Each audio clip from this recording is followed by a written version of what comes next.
Welcome to WhiskyCast, cask strength conversation featuring news and interviews from the world of whiskey. I'm Mark Gillespie, and this is episode number 1019 for August 27th, 2023. Coming up in a few minutes. Confidence remains high. The world is still looking for empty barrels to mature liquids in.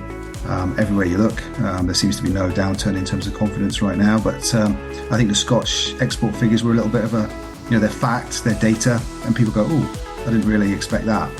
Martin Purvis and his colleague Duncan McFadzean published the Commercial Spirits Intelligence newsletter online.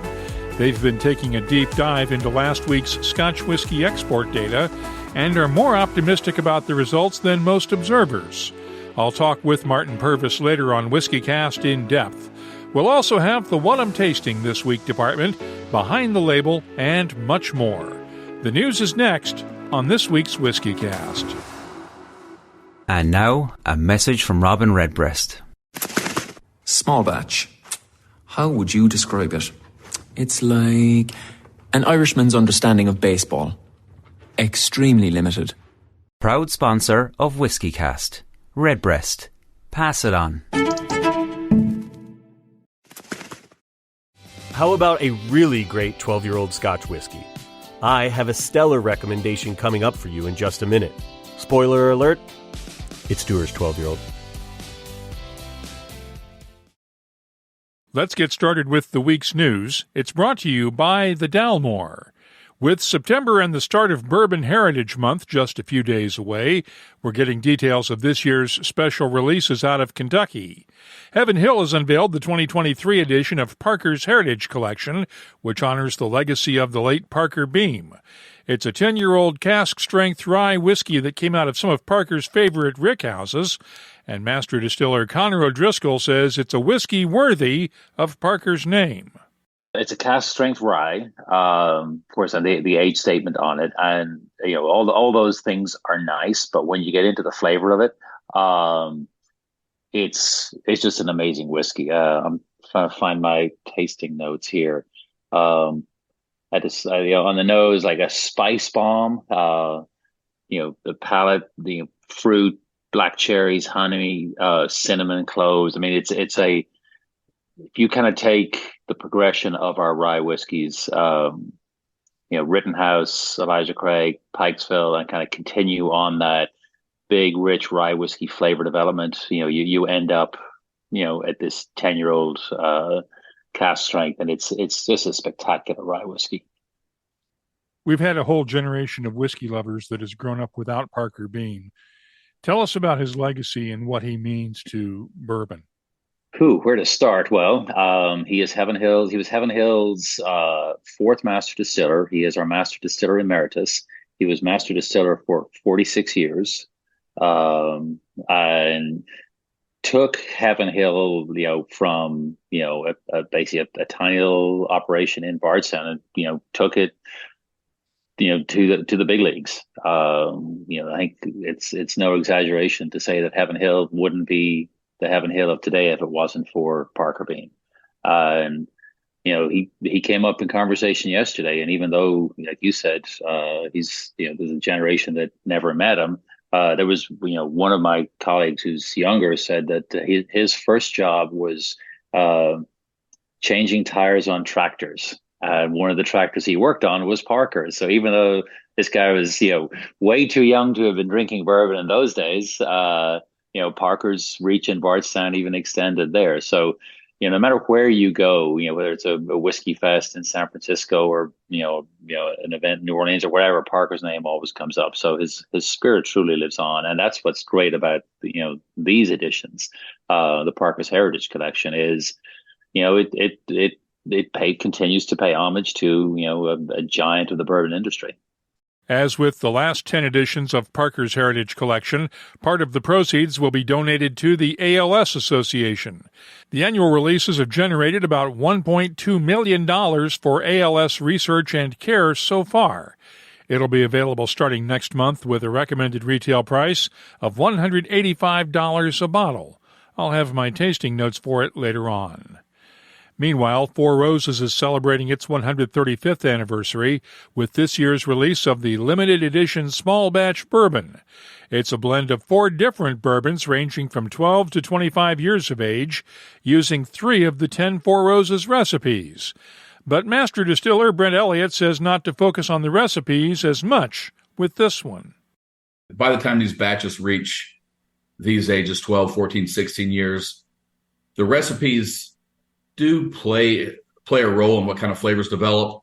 But at this age, at the mid-teens, a lot of times the barrel itself, the age, that will actually have more influence than the original yeast strain or mash bill.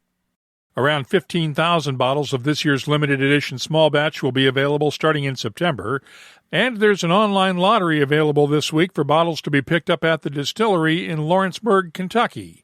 The suggested retail price is $199.99 a bottle. I'll share my tasting notes for it in a few minutes. Old Forester is also holding an online drawing this week for the opportunity to buy a bottle of this year's Old Forester birthday bourbon at the distillery in Louisville. The annual release on September 2nd honors the birthday of Brown-Forman founder George Garvin Brown.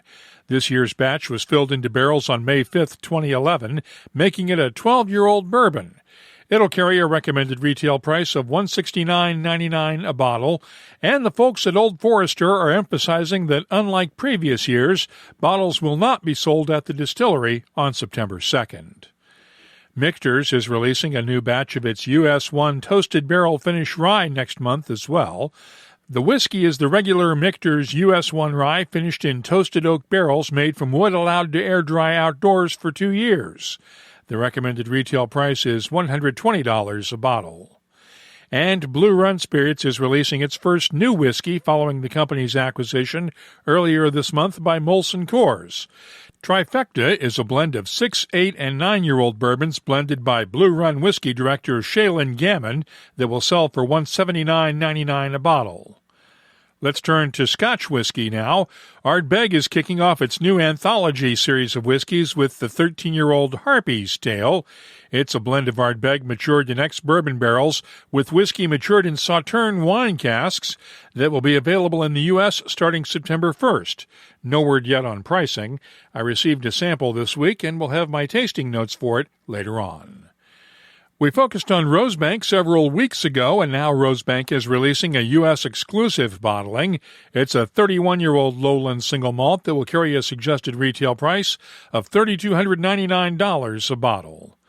And Edinburgh's North British Grain Distillery has released a special 60-year-old grain whiskey that was distilled back in 1960. All of the proceeds from sales of the 60 bottles of this whiskey will go to 3 Scottish charities with a goal of raising £60,000 for each charity. Each bottle will cost £3,000 plus tax. We have a link for details at the WhiskyCast website.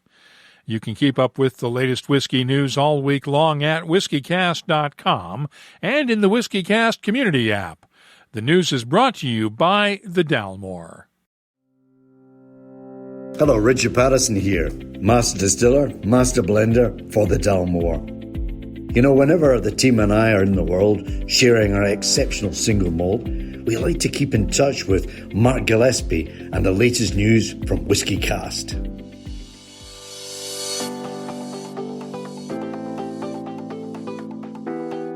Let's take a look at the calendar of upcoming whiskey events going on around the world. It's brought to you by Writer's Tears. Tickets are still available for Yellowstone, the Enduring Phenomenon tasting event at the Fraser History Museum in Louisville, Kentucky this Wednesday night. The Hebridean Whiskey Festival kicks off on September 1st and runs through the 9th all up and down the west coast of Scotland. Spirit of Speyside Distilled is September 1st and 2nd in Elgin, Scotland, along with the Copenhagen Whiskey Fest in Berlin, Germany. The Whiskey Show Brisbane takes place on the 2nd in Brisbane, Australia. Bourbon's Bistro in Louisville hosts a Blue Run Spirits dinner on the 6th, and Whiskey X Nashville is September 7th. If you're hosting a whiskey event anywhere in the world, let us know about it. We'll add it to the calendar at whiskycast.com and in the WhiskyCast community app. The calendar of events is brought to you by Writer's Tears. Writer's Tears Copper Pot. an 18th century style of premium Irish whiskey, blended from single pot still and single malt. Like yourself, it's one of life's treasured rarities, and what's rare is wonderful. Writer's Tears Copper Pot. Gabriel here. The new Dewar's 12-year-old has been completely remastered to be richer, smoother, and more balanced. It's a total winner. It's double-aged in first-fill premium bourbon casks for greater depth and breadth of flavor, with notes of apples, lemon zest, and spicy and floral notes with a long, smooth vanilla finish. The experts agree too. It's winning awards like pros sink putts. In fact, WhiskyCast's own Mark Gillespie gave it a 94-point rating, which is pretty amazing for a 12-year-old Scotch. It's also earned a 94-point rating from Whiskey Advocate. That makes it their highest-rated 12-year-old Scotch whiskey. It's an excellent testament to the skill, craft, and refinement of the world's most awarded blended Scotch whiskey, Dewar's. Drink responsibly. Copyright 2023 Dewar's Blended Scotch Whiskey, 40% alcohol by volume. WhiskyCast In-Depth is brought to you by Mortlock and the Classic Malts lineup. This week we're going to do a deep dive into the business of Scotch whiskey, going off of the Scotch export data we reported on last time around. Martin Purvis and Duncan McFadzean publish the Commercial Spirits Intelligence online newsletter, in which they dig into the data behind the industry's performance, and Martin Purvis makes the argument that the numbers don't show a serious problem for the industry. We talked on a Zoom call this week. First of all, tell me about Commercial Spirits Intelligence and what you guys are doing, because it's a relatively new newsletter and a lot of folks would be interested in this, I think. Yeah, I think so. We, I pulled this together with a colleague and friend, Duncan McFadzean, who's actually an investment banker to the industry, and we wanted to, start putting some, not short copy, but some sort of more in-depth researched copy on commercially interesting issues in the whiskey and spirits industry. So we started to do that, and I think we're about 15 or 16 articles in now, which have been compiled over the last sort of 12 months. And, they're free to subscribe to. We've just added the option for people to try and support our work, through, voluntary contributions, just to help, because obviously it takes some time and it's not easy and it's not free. So, but we look at all sorts of aspects, anything that pops up that's topical. I tend to be guided in the way I think around, what customers are interested in, what trends come through more commonly, what are the big stories of the moment, and react to them, but also really be data focused. So really dig into the data. And I come from a sort of investment banking commercial analyst perspective way back when as well. So it's all about having good data and what does that data actually mean? So, and how can it help people understand what's happening in the industry? Because I think, we're not journalists, and journalists have a role. They tend to look at the headlines and the sound bites. We want to dig into data and really look back and see how it compares and contrasts, and what commercial insights can be gained from that data. Your latest report looks at the Scotch whiskey export numbers that we reported on last week that showed a decline in both volume and value from the first half of 2022. You characterize it as not the start of a whiskey lock, if I read the writing correctly. Yeah. How do you characterize it? Yeah, I think it's a tricky one, really. It's I think there's a number of different factors at play here. Obviously we've had the pandemic. There was a lot of destocking during that period of time. If I look at my own drinks cabinet, during the pandemic, I went through it, cleaned it out, drank a little bit more than I probably should have done, emptied some bottles. So I had no inventory. And effectively, post-pandemic, probably restocked that drinks cabinet. And I think probably the world's, similar. And people couldn't get product at that point because obviously it was more challenging to make and all of those different things. So what we've seen is a real rebound in terms of confidence. And I think at the same time, what we saw was tariffs came off single malt Scotch into the US. So, companies' long-term attitudes became more bullish. Filling plans returned into full steam. Lots of people building new distilleries, all of those good things. And 22 was a really strong year for the industry. And, most companies reporting record record numbers. And I think when we've looked at it, a lot of that was value, big record values. Obviously, price has gone up, input costs have gone up through the inflationary situation we have in the world right now, and and some value increase and some volume increase as well. So, and certainly the second half of 22 was really strong as we ran up to Christmas. I think since then, obviously, we're into a slightly different, more sustained downturn in the global economy. Inflation remains high. Interest rates in the UK are hitting people in the pocket with debt payments and mortgage payments and that type of thing, and whiskey by its nature has got quite expensive. So I think that's having an impact. The first 6 months of this year obviously doesn't cover Christmas, so it's probably the thinner end of the wedge in terms of where things are, and the inventory is pretty full. There's a lot of product in the market that maybe isn't being drunk as quickly as it was in 2022. So we see a number of factors, but I would always sense check that with the fact that we are only 6 months through the year. The better 6 months is ahead of us.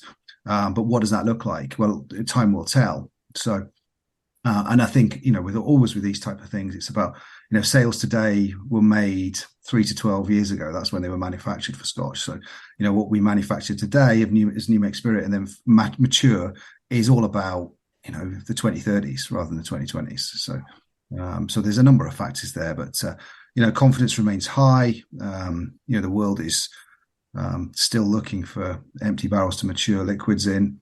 Everywhere you look, there seems to be no downturn in terms of confidence right now. But I think the Scotch export figures were a little bit of they're fact, they're data, and people go, oh, I didn't really expect that. So that's probably where I would come from on it. And one report does not make a trend, as I pointed out last week.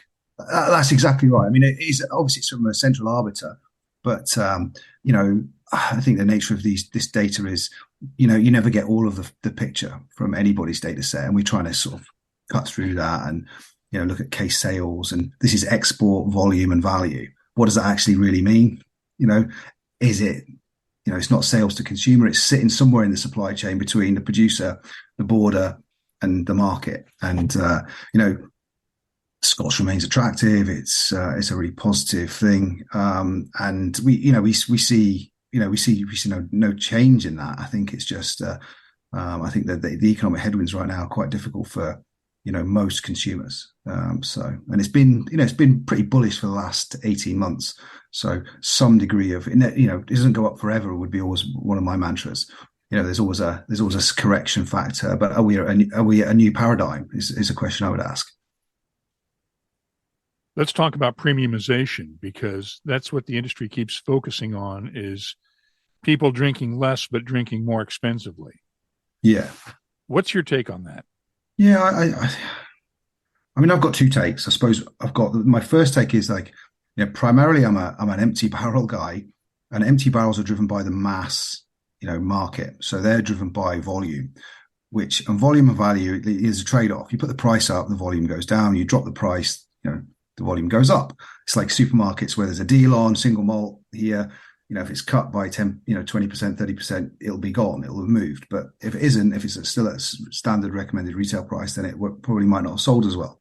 So I think the challenge is one there that obviously the price of products is going up. Input costs are going up at the same time, though. So in the UK, we've been in a 10% inflationary environment. So 10% increase in some degree of costs would be expected. And I think there's some aspects there which are really quite interesting to unpick. I think the challenge really is, from a barrel perspective, is one around at the bottom end of the market. What does this mean for young, New Make Spirit that's being filled right now? What does that cost in 3 years' time? Other products are becoming, I would look at it as a reasonably, well-off whiskey consumer. Now, there's so many products out there which I think, are they collector driven? Because the price is such that they become, very, they're very much a luxury, and a discretionary purchase. So it's an interesting place, and you don't want to be the one that kills the goose that lays the golden egg by making everything so expensive that only the marginal few can afford to buy that product. So for me, I think it's one where there's a balancing act here, and where's value come from? Let's talk about developed versus developing nations, because you point out in your latest paper that we're starting to see declines in value and volume in developed nations, but developing nations are still growing. And we've been hearing this for years, that we can depend on the Latin Americas, the Africas, the Chinas as the source of future whiskey sales growth. Is that really the case?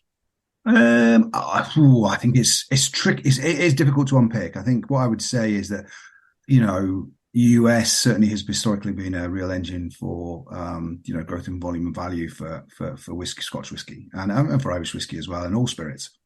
Right now, I'd say that market seems to be under pressure in terms of its. There's so much, there's so many opportunities to drink other things. Obviously, tequila's been wild for the last 5, 6, 7, 8 years. It's really grown incredibly well.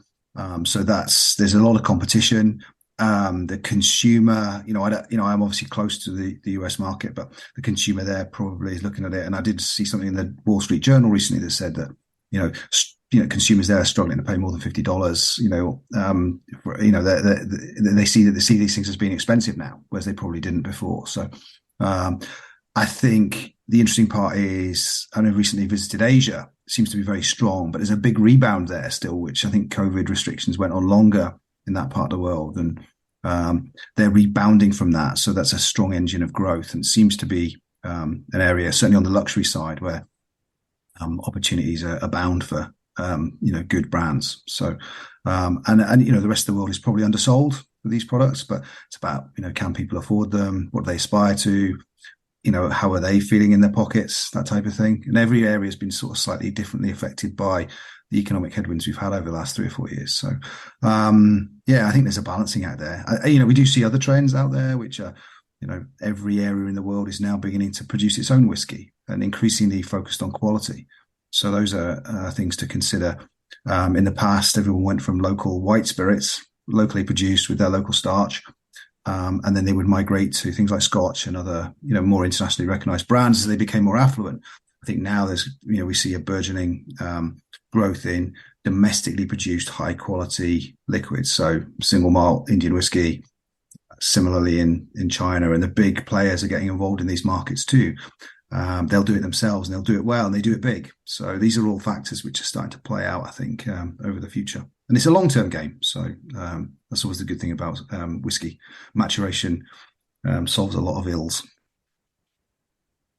Your latest paper also stated something that I think folks in Scotland might find quite controversial, that it's probably better to open a distillery in Northern Ireland than it is in Scotland right now. Yeah, I'd have to say, I didn't write the article. So, but my colleague was over there when he wrote the article and had spent quite a bit of time. So I think it would be amiss for me to comment on that particular topic. So, every market's slightly different. Everywhere is in a different stage of evolution. What I would say is that Scotland is, we have many, circa 150 distilleries with many more in the pipeline. Ireland has probably, over the last 30 years has gone from 2 to nearly 50. So but there's still room for growth, and case sales wise and stuff. What we would see is that Irish whiskey still lags Scotch. But lots of people are looking to compete with that marketplace. So I think you pay your money, take your choice, and figure out where's best to make your product and what's your USP or what's your story. Yeah, so that's probably what I would say on that particular topic. I know the folks at the Irish Whiskey Association keep projecting that Irish whiskey sales are going to outpace Scotch in the U.S., and it keeps coming up almost any year now that that's going to happen. Do you see that as a realistic possibility? Yeah, I think these things are, they're long-term trends. I'm not super close to the sales figures for each category in those areas. I haven't done the analysis. So, Irish is super popular in the States, as is Scotch. I think the tariffs certainly didn't help Scotch over time, but that's now reset. But I think if you've got a quality offering, brands from both sectors will do well, and ones that maybe aren't so good will do less well. So I think there's definitely scope out there for both categories to flourish and develop and grow and recruit new consumers. What else are you working on these days? Oh, yeah. I mean, I've got a pipeline of like articles. I'm currently working on one which should hopefully be off the desk in the next few days about Welsh whiskey. I've covered Scotch and the evolution of Scotch, covered Irish, covered English whiskey, which obviously they now have an English whiskey guild, so that's developing, and we've got more than 40 distilleries in England. And I felt like Wales was the last piece of the domestic puzzle here to cover. It's obviously smaller, but there's some interesting insights there, and a different proposition for people to try and understand. So, really look into how many distilleries, maybe some that people have never heard of, more than that either you would think, that type of thing. So it's really just trying to understand that, and then. Probably, I would say we'll be looking to see what we can pick out of the Pernod Ricard results in a couple of weeks when they publish their end of fiscal year 23 results, which we looked at their 6-month interims and they were really interesting. They published some really good data. So we'll go back in and see how they've done in the second half of the year, which will be super interesting because obviously these guys, Diageo, Pernod, the big players, what you can glean from their data is really interesting because their brands are big and, they're recognizable and they move the dial. So, really looking to try and understand what we can from those figures. You did one of those deep dives into the Diageo numbers a few days ago. What did you find? Is the world's largest spirits company in good shape? Yeah, I mean, I think they had, incredible set of results. I think my observation was that really phenomenal first half of their year, which is mid-year to mid-year. So late second half of 22 to first half 23. But the first half of 22 was way better than the second half of 23, as for the reasons we've just described, both in terms of, still some value uptick and stuff like that, but certainly more of that volume was achieved in the first half of the year. I think it felt like everywhere's under a little bit of pressure. It's hard to pick out everything because, you don't get the full story and you get percentage changes and that type of thing. So you've got to try and really do some analysis to understand what's taking place. But, really interesting set of results, phenomenal value, and phenomenally, they've really leveraged their brand proposition. I think probably the thing that I looked at, which was really interesting, was the huge impact that tequila's had for their portfolio. I think something like 360% growth in terms of volume over the last, 4 or 5 years, I think the report said. So, really interesting how they've, changed that dynamic. Scotch still doing really well. Johnny Walker, back to form. But, the headwinds are out there. I think it's clear. So obviously we'll see how the second half of 23 performs for the industry and also for the individual players involved there and the brands. So that's what we're all about. I'd be remiss if I didn't point out your day job running European sales for Kelvin Cooperage. How's the market for barrels going these days? It's probably not telling anybody anything they don't already know, but the market for ex-bourbon barrels is tricky. Lots of demand and steady supply. So I think demand globally is really, really strong for, quality ex-bourbon barrels. And there just aren't enough right now to satisfy people's filling plans for future products. So that's making it an interesting place to operate. I think the other thing as well is obviously the demand for new American oak has been really, really strong, primarily driven by bourbon, but blenders elsewhere in the world look for new American oak to improve flavor, color development in their products. The real rise in bourbon has over the last few years has seen huge demand, across the industry. And, I think the cooperage industry is just beginning to catch up now in terms of that. But there's still more in the pipeline, big builds. Lots, you'll know yourself, you're close to it. Lots of people building, investing in inventory. But you can make liquids. It's more difficult to source barrels probably right now than it has been. So that's the challenge. There's other opportunities out there, and other barrel types. So we're always looking to try and sell people alternatives where their primary interest doesn't exist or isn't available, and that produces inflationary price pressure. So lots of demand and not enough supply means that the price tends to go up. So these are challenges, but it can change quickly, and it has done. I've been a buyer long before I was a supplier, and the market can and does correct itself relatively quickly. And it's only 2 years ago really barrels were sitting around in the States, in Kentucky, and the price was, really low relatively versus the historical average. So the market can change, and you never know what's around the corner.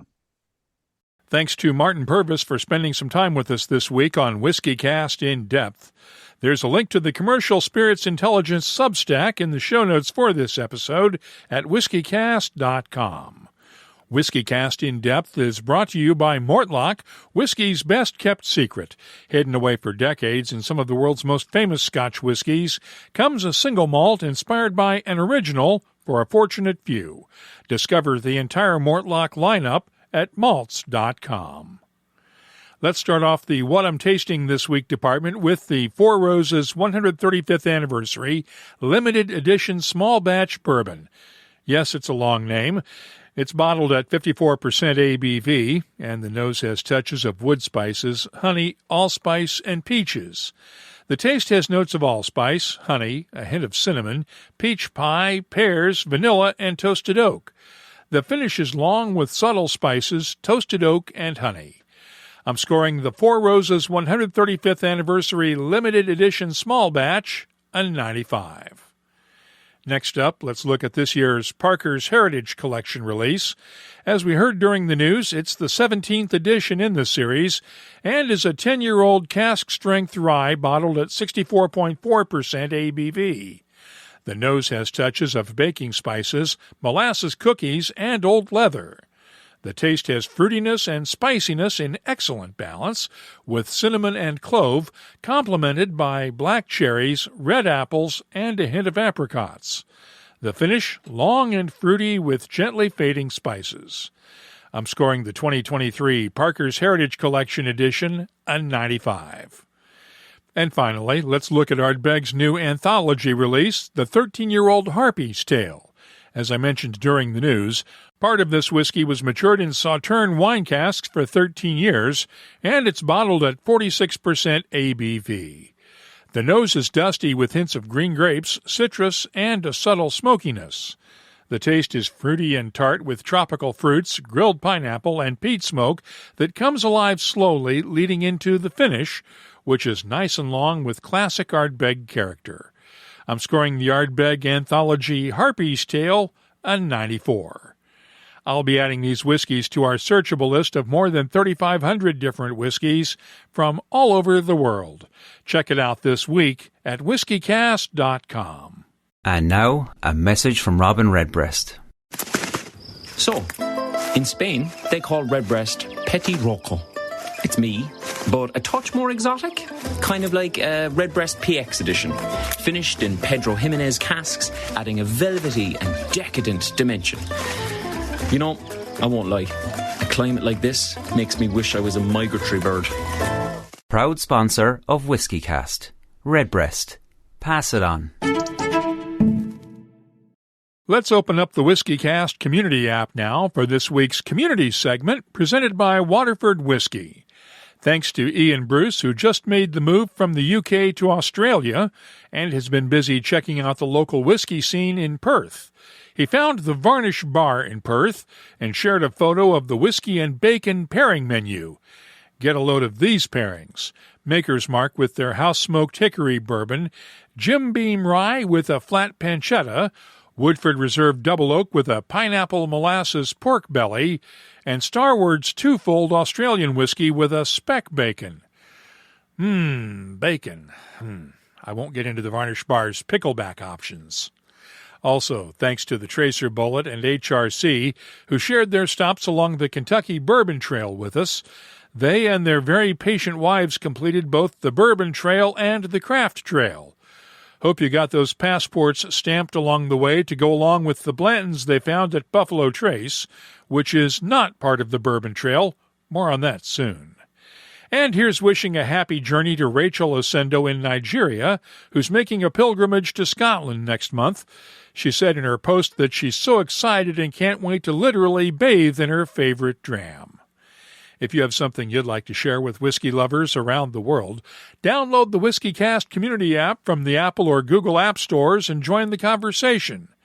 You can also find us on Threads, X, Okay, it's not going to change back to Twitter. Instagram and Facebook at WhiskyCast. The email address, comments@whiskycast.com. Our community segment is presented by Waterford Whiskey, where they explore the frontiers of natural flavor one farm at a time to create unique Irish whiskies. Visit them on the web at waterfordwhiskey.com. Let's close out the show now with Behind the Label, our look at the history and science that makes whiskey unique. This week we're going to answer a question I get every once in a while. Why can't I get my Kentucky Bourbon Trail passport stamped when I visit Buffalo Trace Distillery? I'm sorry to say the answer boils down to politics. For years, Buffalo Trace was part of the Bourbon Trail, but in 2009, Buffalo Trace left the Kentucky Distillers Association, which owns the trademarks to the Bourbon Trail. That was after Sazerac, which owns Buffalo Trace, tried to get a trademark for, quote, Buffalo Trace Distillery on the Bourbon Trail. Internal negotiations failed to produce a settlement, and the dispute wound up in federal court. The two sides finally settled their dispute in 2015, but there's been bad blood between them ever since. Here's hoping that one day they'll be able to settle their differences over a glass of bourbon and make Buffalo Trace a stop on the Bourbon Trail once again. If you have something you'd like us to look at on an upcoming episode, just get in touch with us through the WhiskyCast community app or email us. comments@whiskycast.com. That's all for this edition of WhiskyCast. You'll find links for the stories in this episode in our show notes at whiskycast.com. That's also where you'll find the latest whiskey news, my tasting notes, the calendar of events, the whiskey photo of the week, and, of course, a complete archive of past episodes going all the way back to 2005. Get in touch with us on Twitter, Instagram, and Facebook at WhiskyCast, or you can use the new WhiskyCast community app. Download it today from the Apple and Google App Stores. Our email address is comments@whiskycast.com. Find the new Dewar's 12-year-old and discover what all the awards are about. You can toast and thank me later. From Dewar's, the world's most awarded blended Scotch whiskey. And now, a message from Robin Redbreast. A thoughtful gift is hard work. What you need is a go-to multi-purpose gift for all occasions. A bottle of Redbreast can say, enjoy every minute, they grow up so fast. Oh. And equally nails, apologies for the back pain, I should have just hired a moving company. Proud sponsor of WhiskyCast. Redbreast. Pass it on. WhiskyCast is a production of Cask Strength Media, copyright 2023, and comes to you from the charming, yet regrettably dry town of Haddonfield, New Jersey. I'm Mark Gillespie, reminding you that when you drink, please drink responsibly. Thanks for listening.